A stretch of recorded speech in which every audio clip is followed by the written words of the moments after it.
পুরুষ মানুষের জীবন দেখেন, সে তার পরিবারের ভালো রাখার জন্যে ট্রেনে রাত দুপুরে এই 1-2টার সময় সে ঈশ্বরদী বাইপাস থেকে ট্রেনের উপরে এই লিচুগুলো উঠায়।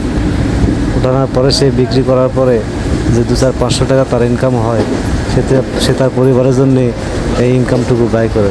কিন্তু এই পরিবার কি বোঝে? সেটা আমাদের পরিবার কি বোঝে? পুরুষ মানুষের পরিবার চালাতে কষ্ট করে টাকা উপার্জন করতে কত কষ্ট হয়, কিন্তু আমরা দিন শেষে আমাদের পরিবার আমাদেরকে মূল্যায়ন করে না। এটা কি আমাদের পরিবারের উচিত?